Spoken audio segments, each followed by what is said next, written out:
Did you know that shyness is a sin? Well, technically, the term is, okay, get ready for this, pusillanimity. It's a smallness of soul. Try saying that, 10 times. Theologians of the past describe this vice as a particular vice that masquerades as humility. But in reality, it's a failure to trust God. So you fear the opinions of others, so you shrink back, you don't take any risks for God, you don't want to serve other people, you don't want to stand up for your convictions, and that's all this vice that we're going to call shyness. And because it masquerades as humility, it's often hard to diagnose. But in reality, it demonstrates a kind of self-focus that dishonors God and our own humanity. So Paul and I are going to look at this vice, and maybe it's going to shed some light in areas in which you have a smallness of soul. Enjoy this episode.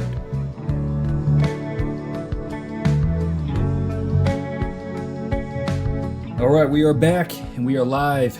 Me and Paul here in the studio, and we are going to be talking about our new series that we've been doing for the past few episodes on respectable sins.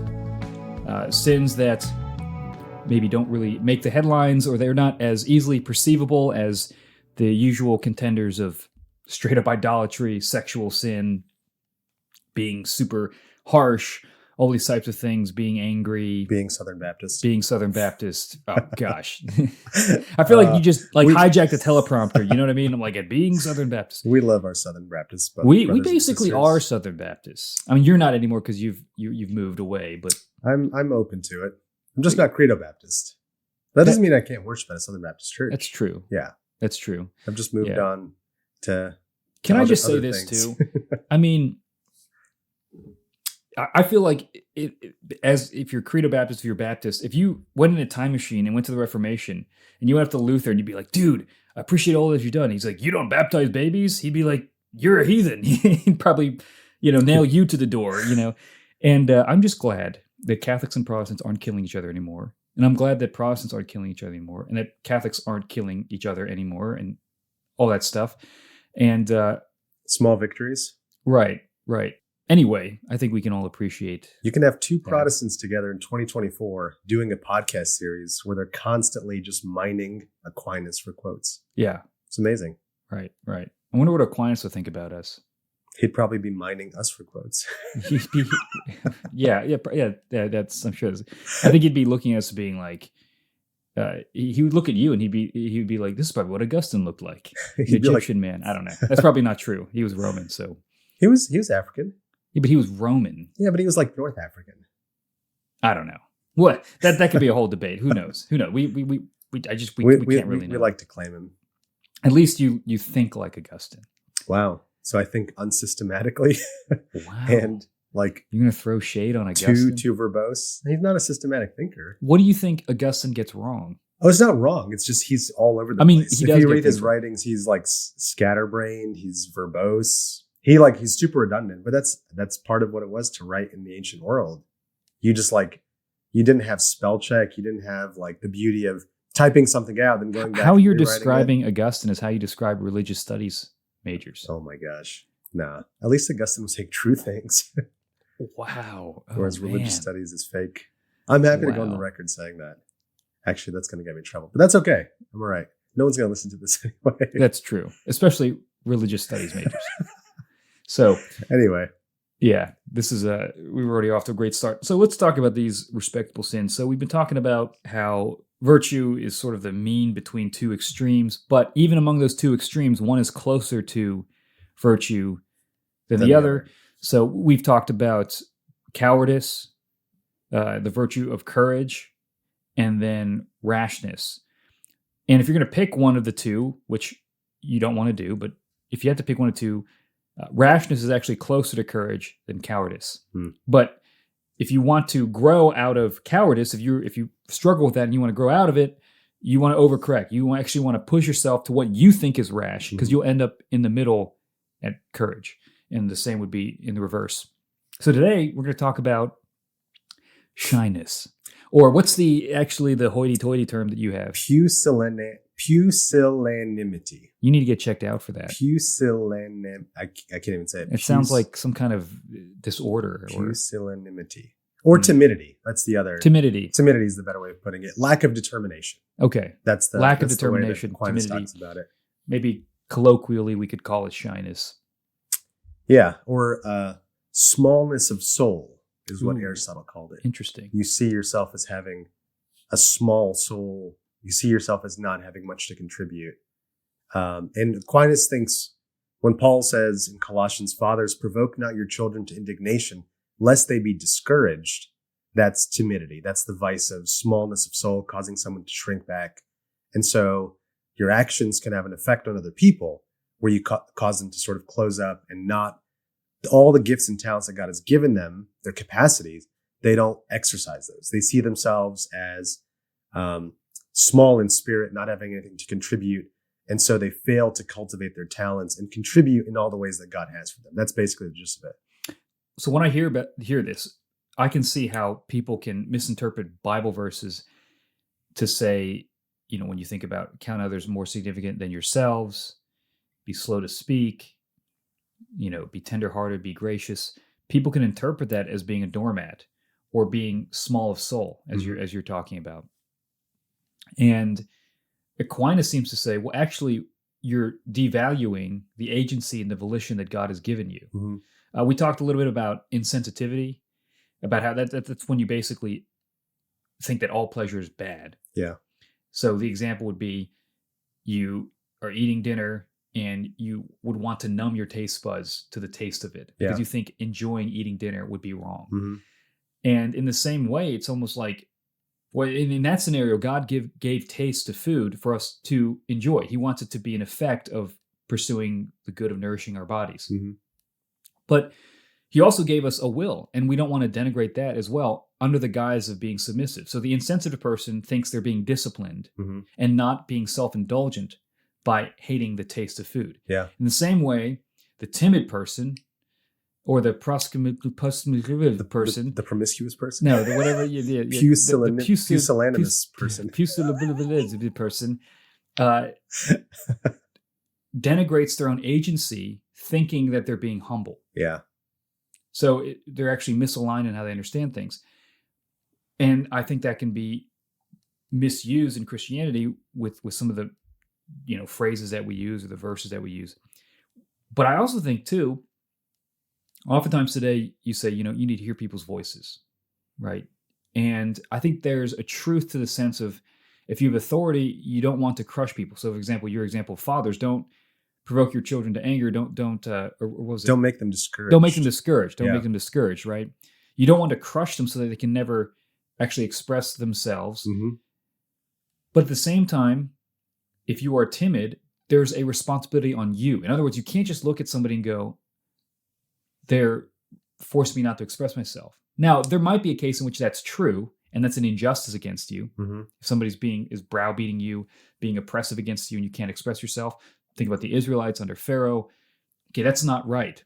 Their agency is being suppressed. Mm-hmm. But timidity is you are suppressing your own agency. Mm-hmm. There's not an opposing force pushing you, or maybe not a significant one.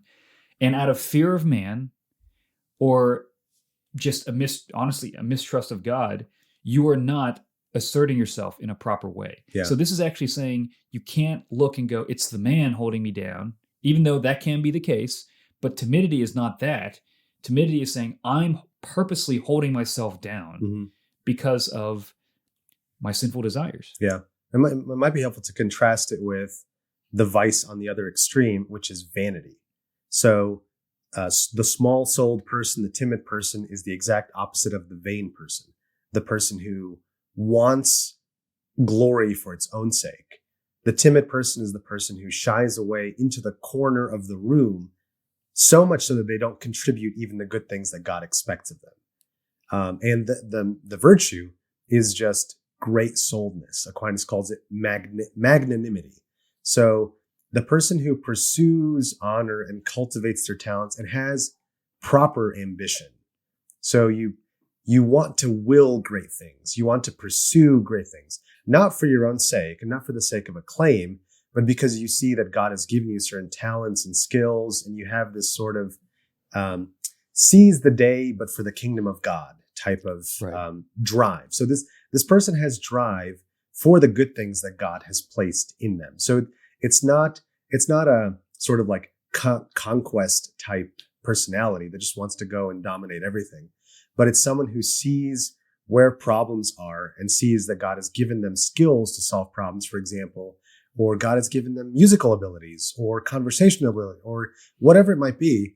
And you're not afraid to keep cultivating those and contributing those for the sake of the common good. So not for the sake of acclaim and not for the sake of the vain glory itself or just the honor itself, but it's using the talent for the sake of the common good to glorify God, not shrinking back from that. And you're saying all this wearing a knowledge of the swole shirt. Yeah. It's Socrates, but he's ripped. Yeah. Brocrates, and he's curling weights and he's ripped, and it says knowledge of the swole. So this is a very assertive shirt that you were wearing. It's got a little chicken too. What is the chicken? The chicken is, Plato famously said that the definition of human is featherless biped. So we're basically chickens without feathers. All right. You gotta love the ancient philosophers. Yeah. There's some weird guys. I know. So the Apostle Paul, he tells Timothy the Holy Spirit has given him power, love, and self-control. Power, yeah. Love, and self-control. And those are together and they govern each other, and I would say they strengthen each other. If you have power, it's motivated by love, it's shaped by love, and love is going to be temperate. It's going to be self-controlled. It's self-controlling on your passions, your sinful desires, all these types of things. It's going to be ordered loves. So Paul is saying, Timothy, I want you to go out there and go do this. Yeah. I want you to represent me. You have my apostolic authority. You're going to go out there and you're going to do what I'm telling you to do. And Paul himself has an ambition to plant churches. And I think the idea is that if you actually place your ambitions toward the kingdom of God, you actually become more ambitious in the sense that your world is not condensed to your paltry desires and dreams. Right. And I remember hearing this was, an old pastor. He had said something to the effect of, the Christian life should be a great adventure. And that's always stuck with me, that some people, Christian life is just a solemn duty. It certainly is a solemn duty. And I think in correcting against this hypey sort of superficial bubblegum evangelical pop Christianity that we have. Evangelicalism. That's the quote of the day. What I can respect, I don't know if I want to say respect, but I think there's something we don't want to overcorrect and see the megachurch movement and the ambition there as all bad. I think there is a drive there that is good, but maybe misdirected or misguided. And that there should be a sense of forward motion, a sense of don't be timid. Yeah. Don't think that by making yourself small that you're necessarily making God big. In fact, the reason that you shrink back is because I don't want people to look at me. It's me. You're actually still the main character on your screen. And there's this phrase, main character syndrome, where people basically think that they're like self-narrating. They're all in their head. They think that everything is a very self-centered. It's the geekiest thing I've ever heard you approach. say. I had no idea this world existed. Yeah, but I think that there is something like that. I think social media actually does that, where we don't have a sense of.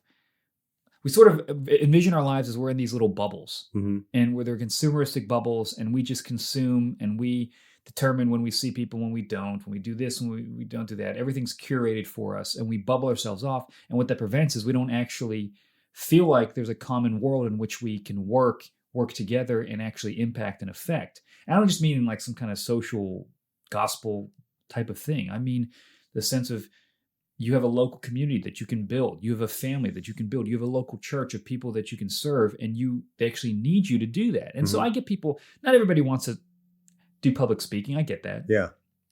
And I'm not saying that everybody has to force that. Might not be your gift. It might not be your gift, right? But man, if someone needs your prayer, go do it. Yeah. Go pray for somebody, and don't let your timidity prevent you from doing that. Yeah. Right? If you have a skill and you can help, don't feel like you're always imposing on somebody by offering your help. And again, you have to know yourself. So what's the other? Oh, if you're vain, then you've got to do that in check, put that in check, and then you've got to overshoot and say, okay, well, I know that I struggle with vainglory and vanity, so I'm going to try to find ways to make myself smaller by letting other people speak. Yeah. By focusing and asking questions to people, by not seeking praise, whatever. Okay. But if you find yourself being timid, then that means you actually have to force yourself into situations outside your comfort zone. Not in this sort of self-exploratory kind of way where you move to India and find yourself or something like that. I mean, in the sense of if you see that there are needs that you go, that's on me. I'm actually going to assert myself to fill that need. Even if it turns out that you don't have the skill, and then maybe the feedback from the environment will tell you, actually, maybe you're not a great piano mover. Well, we were just don't reading, do that. Yeah, we're actually getting a piano moved later today, so we'll find out. But I've actually felt that because I'm not acts of service are not my love language. They're not a language. It's an intelligible language, unintelligible language to me. I don't naturally. I mean, you don't give it or you don't receive it. All of it. I just don't care about it at all. Okay. No, that's not true. But I think that that's something I've had to learn to grow in. And then I remember feeling this sense of timidity because I'm like, okay, people know that I don't naturally serve. And so if I start doing this, they're going to be like, oh, look at that toddler walking, And I'm like, oh, now I feel so self-conscious. I feel so weird. They're all going to be like, Brian's actually doing something. And I'm like, oh, And then I realized, well, doesn't mean I shouldn't do it. I mean, I can't be timid. I've got to actually throw myself into doing it and doing it poorly. And you find out that people have tons of grace. They don't actually say stuff like that, or at least not to your face, maybe behind your back. And then just gossips, and we have an episode on that. But you get the sense of like, okay, a lot of timidity is fear of failure, is what I'm trying to say.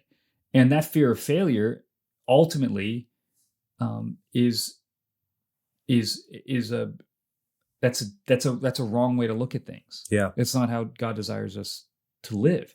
He actually wants us not to fear failure, not because we will always get it right, but because there's grace, because we're finite. I think actually accepting that we can fail, not even fail in a sinful way, but just we won't accomplish something we wanted to, is part of recognizing our limits as human beings. You know what I'm saying? And there's only one person that can't fail, and he's ascended at the right hand of the Father. You know what I mean? And so I just think timidity is something that needs to be talked about. That in rightly going against our modern culture of vanity and self-indulgence and just everyone look at me, that we may unwittingly be not helping timid people realize, no, you actually do need to assert yourself and speak your mind on things, because what you think will be intrusive will actually just be normal. Yeah. Right. Because you're already weighed back by your own timidness. I mean, and just to put a little bit of a finer point, because it sounds, and part of this is, it's the nature of vice that it's not always easy to distinguish them from the vices that seem similar to them. We talked about cowardice. We talked about inordinate fear. We talked about false humility. So these are all, there is overlap between all these vices, between those and timidity. But timidity is very specifically, you mentioned power there, someone not leaning into or recognize their power. Aquinas says timidity makes a man fall short of what is proportionate to his power or his abilities. And then he quotes from Matthew 25 and Luke 19. So it is that the servant who buried in the earth his money that he received from his master and didn't trade it and cultivate it, because of faint-hearted fear, he was punished by his master. So it really is about recognizing your abilities and your gifts. So having not an overinflated or an underinflated sense of self, but a perfectly rational, sensible view of yourself with your abilities, and then cultivating those abilities and then using them. So pusillanimity is falling short of the power that God has given you.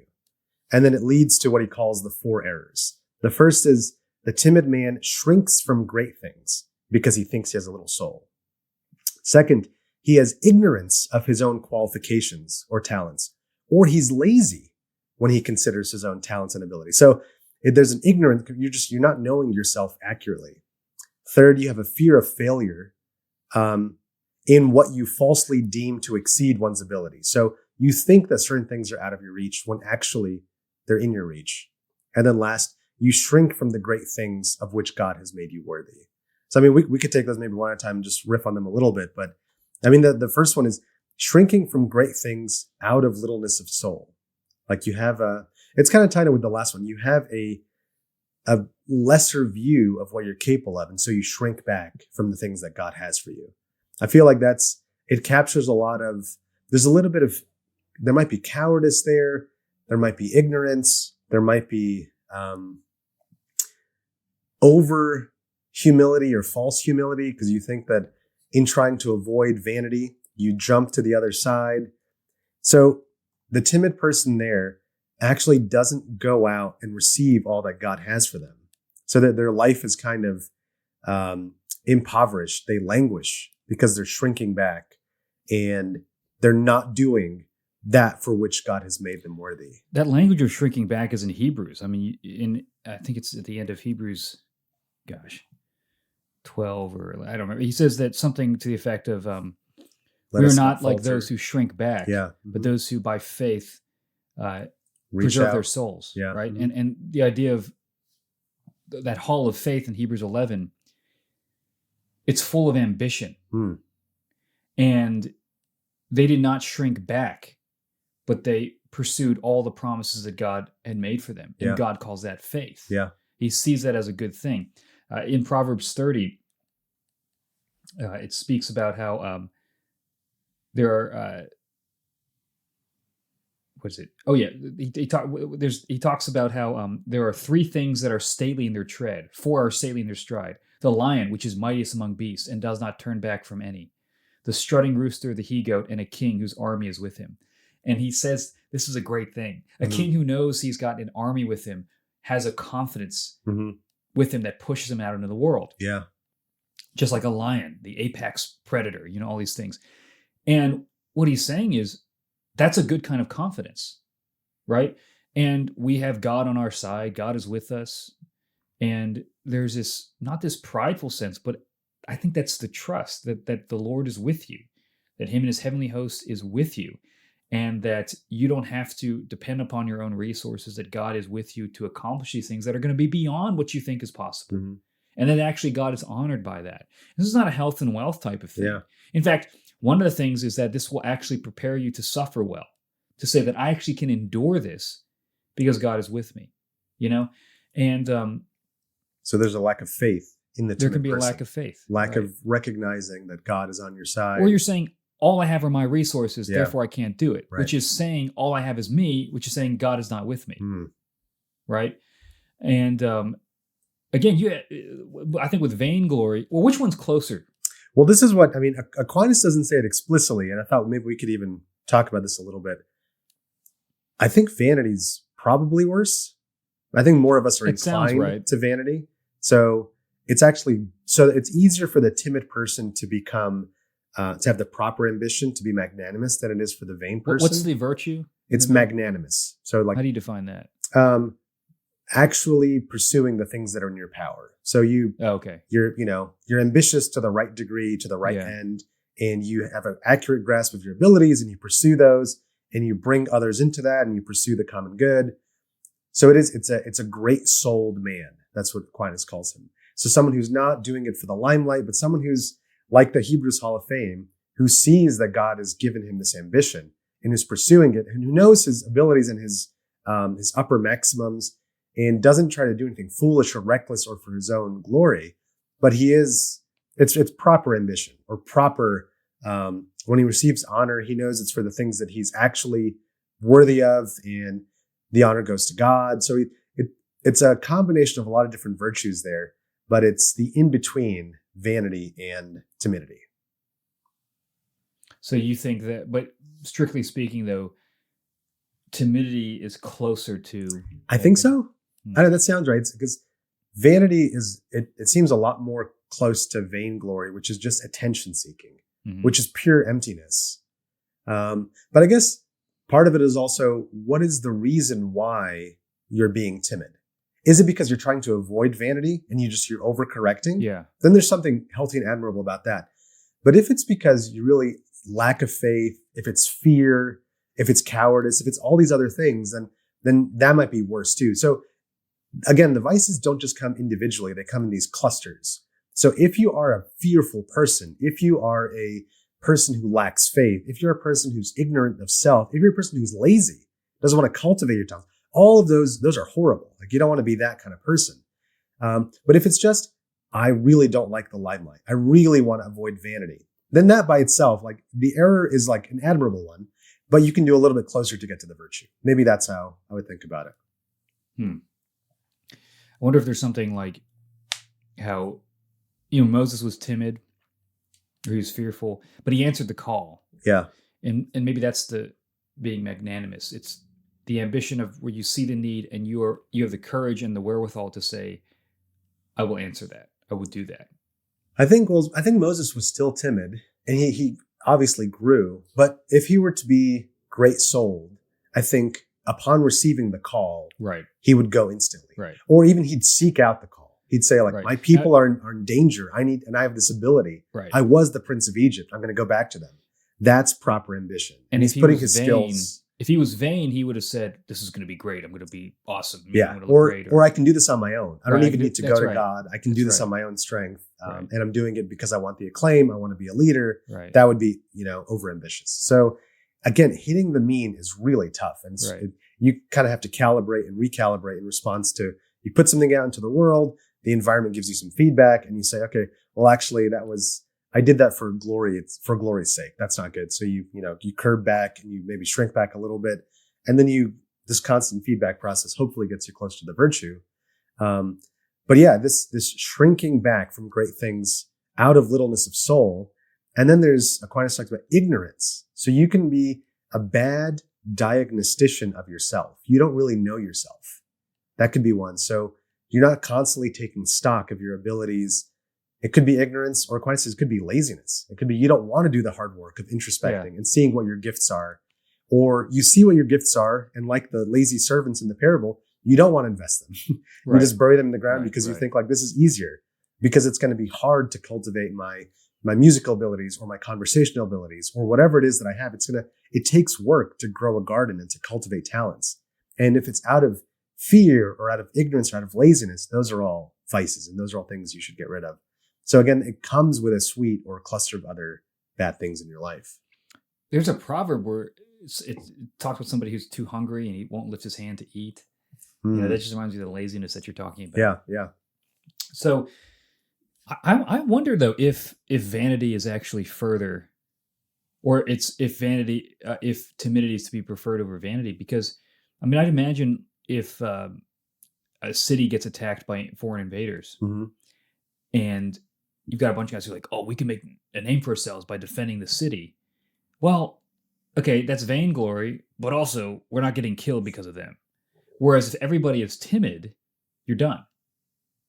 Yeah, maybe they are rash and vain, and so it's the rashness. I guess you could be vain and just hide up in your castle and say, I'm not going to. Yeah. Or just be the first one to leave because you don't want your clothes to be soiled or anything. So those people in an example are exemplifying rashness, which is closer to courage. And that's why we would think they're admirable. But it's not because of the vanity. True. Right. And you could actually, you could be vain and scared and cowardly. You'd be vain and cowardly, but can you be vain and timid at the same time? No, because those are opposite, but it's the same, those are on the same spectrum. They're opposites of each other. I see. Yeah. So the vain person wants the glory and the limelight. The timid person doesn't pursue any glory or limelight, and in the process, doesn't even actualize their talents. Right. But you could be vain and cowardly, which you could. That's actually you could find a lot of examples of that. Right. And you could also be. Could you be rash and timid? Timid. Maybe those don't go together quite as easily. Yeah. I don't think those go. It's true that some vices actually make you more. So some deficiencies incline you towards excesses on the other, on a different virtue. So that might be one. So if you are very cowardly, that might make you also more timid. Or if you're very vain, that might make you more rash. So sometimes these go together. Yeah. But it is possible to be vain and cowardly, for example. Yeah. But I don't think it's possible to be rash and timid. Unless you were. So how would you define rashness again? What would you? lack of fear at anything. You know, some fear is appropriate. Like you're supposed to have a kind of like, well, something is dangerous. I'm not going to dive headlong into it. So courage is, you know, having the right amount of fear and putting yourself in the right amount of risk, but not, you know. Maybe a rash, timid person would be like a person who doesn't want to be the center of attention, that they like will do a crazy thing to avoid attention. I guess, yeah, it's possible. Yeah. Like if they're at a get together and someone wants them to speak, they crash through the window and, and you know, slide down the gutters and swim a mile away. Charge into battle because you don't want to give a public speech. Like, like you flee from that. That would be hilarious. Yeah. I guess those, they'd be rare. Psychologically, we don't find those. You just call that a crazy person. We do, but people, and this is kind of tied into the vice of sloth is when you put off your spiritual obligations for doing other busy work. So that the timid, rash person here could be someone who, because they don't want to cultivate a certain part of their life, they have a wanderlust or even rash sense of impulsivity and brashness that helps them escape from cultivating their talents. I wonder if this is partly Jonah. Maybe Jonah is the timid, rash person. Yeah. He didn't want to answer the call of God. Right. Instead, goes on this ship. He and ends up in a storm. Yeah. Right. He's not afraid of the storm because he's so afraid of. Yeah. You know, he doesn't want to answer the call. Instead. Yeah, that's interesting. I almost wonder too if some of the escapism, whether it's fantasy worlds, video games, online, is people can be maybe this would be it. People online can be much tougher than they are in person.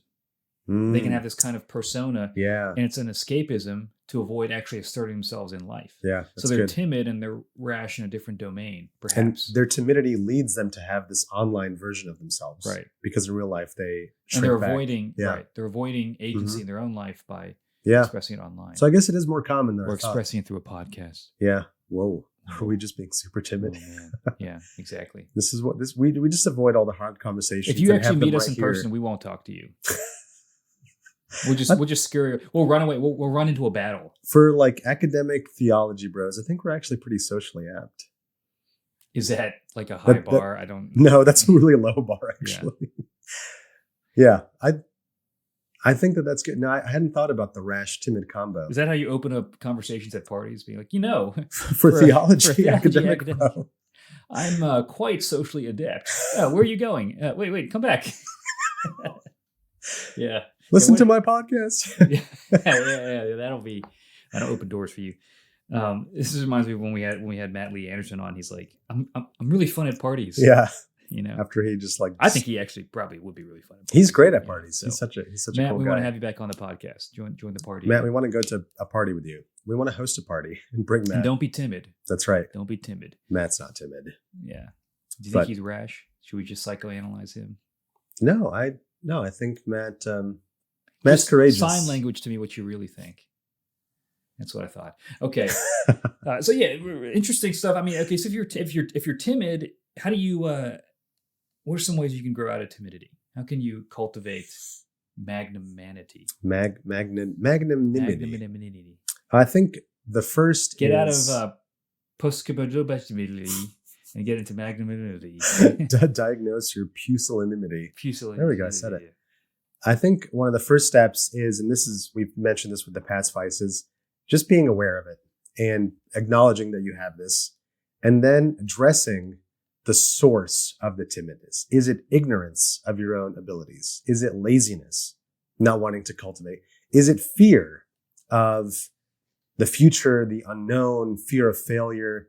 Is it lack of faith? Is it, a combination of these things? So diagnosing first where it's coming from. Awareness first that you have the problem, and then 2, diagnosing, asking yourself the hard questions of, am I timid because I'm not introspective and I'm not taking stock of my abilities, and so I genuinely just don't know what my call is? Or is it I'm lazy and I know what my abilities are, but I don't want to do the hard work to get it done? 3, is it fear? Am I afraid of the future? Am I afraid of failure? Am I afraid of people judging me or thinking, well, everyone knows I have this problem, and the moment I start stepping out, everyone's going to notice that I'm stepping out, and then it's going to be weird and awkward, and I don't want that? Or is it lack of faith? Is it I think that these tasks that I've been entrusted with I have to complete them solely from my own resources. And all of those, I mean, I guess depending on which diagnosis you arrive at, the solution is going to look a bit differently. If it's ignorance, then introspect and have people around you try to tell you what they think your gifts and callings are and where they think you can grow and how you can grow. And you can get that in the context of community. If it's laziness, then it's just a matter of building discipline. Like try the hard thing, try the difficult thing. You've already done the hard work in overcoming the ignorance. You know what your abilities are. You know what your call is. Or you have some idea. Now it's time to put in the hard work. If it's fear of failure, then it's also a similar thing. Just do the hard thing. Do the difficult thing. You can't overcome fear or cowardice unless you practice brave, courageous actions. So it's not going to be easy, but it's going to matter. You have to do the difficult thing to get better at it. It's not going to come magically. So if you have the virtue, though, are you going to apply it equally in all areas of your life? What do you mean? So, for example, you could be timid I was thinking about being timid in generosity with money. You know you have the resources. You know that God will provide, but you don't give. But you could be very not timid when it comes to, building a business or confronting people or whatever. Yeah. So if you truly have the virtue, will it express itself in all areas of your life? It would, yeah, if you have the virtue. So I think that the person I wouldn't even call that person timid with money. I'd just say that they're fearful. Maybe they're cowardly. They don't want to give money because they're afraid of insecurity, or they have a too high bar of what they think comfort looks like, right? So maybe Aquinas calls that sumptuousness, or right. So you wouldn't call it, but there's other vices involved. All I have to say is, if you have the virtue, you have it. It's going to express itself in all areas of your life, and and that's a tell that you don't have the virtue. If in one area of your life you don't really have it, and it might actually be It might not be virtue in those other areas. It might be masking vice, or something like that. Interesting. And this is controversial, but I mean, some people, I think that all the virtues they go together. Like you can't have courage and be not generous. You can't be temperate and be timid. Like once you have one virtue, it's because you've exercised everything. So in that way, it's different than working out. Like, but do you ever have a virtue, or do you have it to some degree? Well, I mean, in our fallen state, we have them just imperfectly. Right. But Jesus, for example, has all the virtues. Right. He's the ideal human. So the ideal human has all the virtues. We have them imperfectly, but the goal is to build up our muscles and get stronger in those. So this is different than like traditional working out of the physical body. You can see somebody who works out upper body and's got chicken legs. We've all got that trope in our minds, but the virtues don't work like that. You can't actually be a strong, virtuous person without having everything. The virtues don't come apart in the way that you can isolate certain muscles and work on them, but you can't do that with virtues. Like in working on your temperance, you'll also work on your courage, and you'll also work on your generosity, and you'll also work on your magnanimity. And so they all do go together. And to some extent, when you work out physically, you do that too. Like certain muscle groups go together. But virtues are more neatly packaged than the physical muscles of our body. And we could do a whole podcast on that. Yeah, maybe we should. Yeah. Well, another way to grow if you're timid, I think it's twofold. It's one for you. What are the needs? What are needs that I can fill? Yeah. Not making it this sort of, again, you don't want to go into vanity and say, well, I'm going to I don't know. People just come up with crazy ideas to break through. They're super timid, and suddenly they dye their hair orange or something. I don't know. It's just a secret fantasy of yours. Yeah, exactly. That would be terrible if they weren't here. You would. But no, find a need and assert yourself to say, I want to serve in this way. I want to help in this. Another thing is the community, that there's responsibility on them. If you see somebody timid, encourage them. I mean, Paul does that with Timothy. And you say, look, you've got power, love, and self-control. The Holy Spirit's with you. He's in you. He dwells in you. He's empowering you. He's giving you gifts. Go live the adventure of the Christian life. Yeah. Go take a risk. Don't play small. Yeah. And you go, well, here's this example of this guy who he was vain and then he fell. And he was like, okay, yeah, that's right. Don't do that. But you're not going to do that. Yeah. That's not you. Yeah. That's not your vice. And we tend to always look at the opposite vice as what we're afraid of, and in doing that we're coddling the actual vice that we're dealing with. So a very vain person might say, well, if you want me to be small, well then who would who would do all these great things. And if I acted small, then, there'd be no this or that or that. And it's like, okay, yeah, that's true. But that's not your problem, right? You actually need to work on making yourself smaller. Or he might say, I don't want to become a doormat. It's like, yeah, I don't think that's going to be your problem. The risk of that's going to be low. Right. Or she might say, I don't want people to, think I'm weak. It's like, I don't think anybody thinks that. Right. You might actually want to practice on doing things that actually reveal your weakness to people. Yeah. Right. I feel like in our, there's been a cultural pushback in Christianity, but also in culture at large against, like, we realized that dream big was kind of it's trite. We push back against that. Yeah. Like, don't follow your dreams. Don't dream big. And I remember even like when I was in college, like the Christian version of dream big was like the David Platt, John Piper, like live radically, like do big things, expect God to do big things. And then the pendulum swung more of like, well, no, like there's a like praise of mediocre living, like ordinary lives, like just, and maybe the pendulum has swung too far and we don't expect God to do big things through us anymore. And maybe that contributes to a kind of spirit of timidity in our own Christianity when maybe God, there is a lot of big things that God has for us, and we should have faith, and we should maybe err on the side of a little bit of like maybe recklessness, or see where the limits are. Don't like draw the line too early. I think the issue with Piper and Platt, which they're great, is that they defined ambition very narrowly to explicitly kind of Christian things, being a missionary. That's true. Being a pastor, evangelizing, all these things, which are good, and we should have ambitions for that. But I think they didn't see the ordinary life as having ambition in and of itself. And I do think that now people are thinking, oh, actually, if you launch a company and you provide a service that benefits a lot of people and you employ people and you're ambitious about it and you grow that company and then you can support all these different types of things and charities, that's great. That's ambition. Right. If you grow a family, if you disciple them, if you teach them what it means to follow the Lord, if you give them a good education, if you do classical education, like liberal arts stuff that you're doing, and if you want to seek to inform the minds of the next generation, if you want to be a physician, whatever all these things are, actually the ambition is great. Right. And not to curb that, not to crush that in people. So I think that's the issue. It was too narrowly focused on church planting, discipleship, right. Which we should be ambitious about.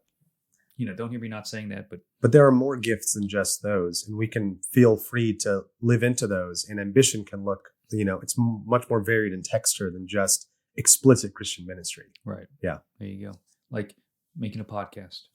This is I think there was some ambition here. It was. Yeah. It's we went out on a limb. Kind of like, man, is this rash to think that us talking is going to... Well, we mainly started for us. We were just like, this would be fun. So it was total vanity. It was just for us. This is just an exercise in our vanity. Or maybe it was just exercise in strengthening friendship. Look at that. Look at that. Let's cue the friend music. Your orange hair.